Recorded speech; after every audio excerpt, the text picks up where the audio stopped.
It was the longest continuous military campaign of the Second World War, and today marks the start of commemorations for the 70th anniversary of the Battle of the Atlantic. 3 Royal Navy ships due to arrive in London ahead of a special service at St Paul's Cathedral. Around 30,000 merchant seamen lost their lives.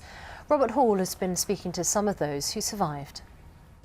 No lights, a foggy night, as we sailed up Bum Alley. So far, all right.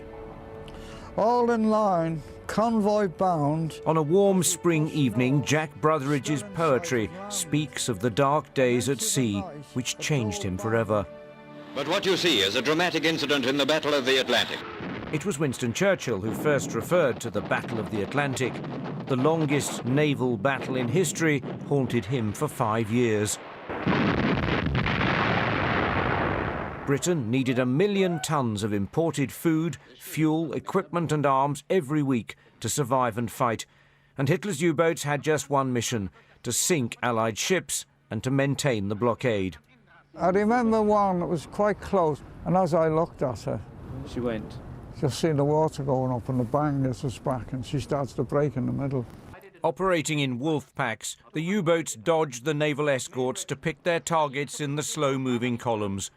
Ships and crews were lost on every crossing, but there were acts of chivalry.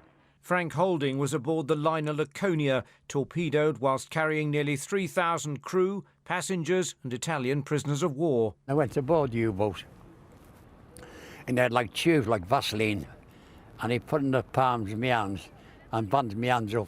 I said cigarettes, so he gave me a cigarettes. Although he was an enemy, I felt as though I was amongst friends with them Germans. This U-boat, recovered from the seabed and now on show to the public at Birkenhead, is one of only 4 left in the world.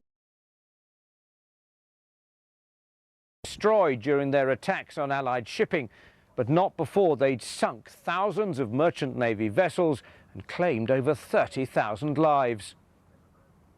Success in cracking the German Enigma codes helped the Allies track the U-boats, giving escorts and aircraft an idea of where to look.